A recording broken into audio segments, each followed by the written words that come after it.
I'm talking about the kind of diplomacy that's going to end the destruction of your country. Yes, but if you Mr. President, with respect, I think it's disrespectful for you to come into the Oval Office and try to litigate this in front of the American media. Right now, you guys are going around and forcing conscripts to the front lines because you have manpower problems. You should be thanking the President for trying to bring an end to this conflict. Have you ever been to Ukraine that you say what problems we have? I have been to. Come once. I've actually watched and seen the stories, and I know what happens is you bring them on a propaganda tour, Mr. President.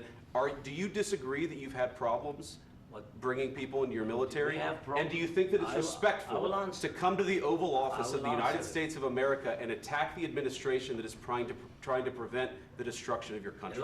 A lot of questions. Let's start from the beginning. Sure. First of all, during the war, everybody has problems, even you, but you have nice ocean and don't feel now, but you will feel it in the future.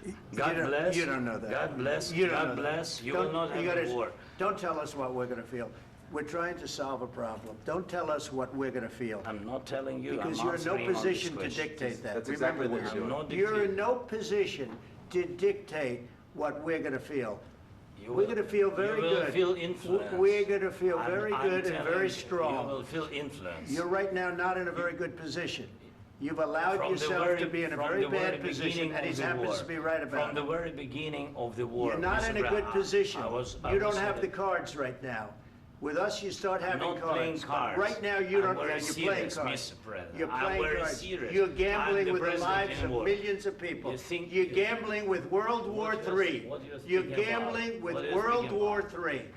And what you're doing is very disrespectful to the country, this country.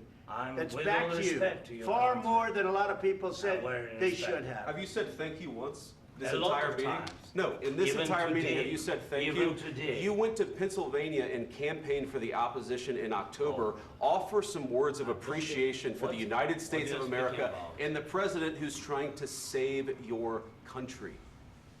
Please, you think that if you will speak very loudly about the war, you can... He's not speaking loudly. He's not speaking loudly. Your country's in big trouble.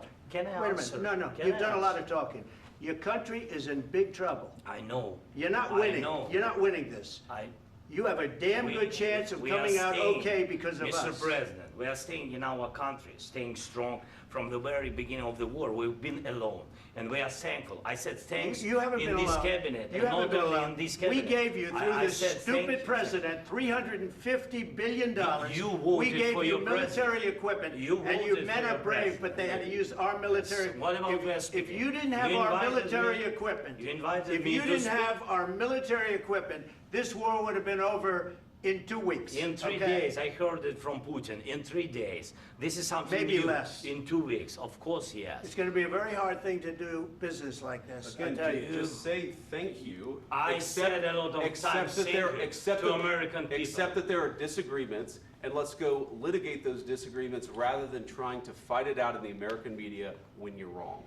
We know that you're wrong. But you see, I think it's good for the American people to see what's going on. I understand, sir. I think it's very important. That's why I kept this going so long. You have to be thankful. You don't have the cards. Thankful. You're buried there. Your people are dying. You're running I low know. on soldiers. Listen, you're running low on soldiers.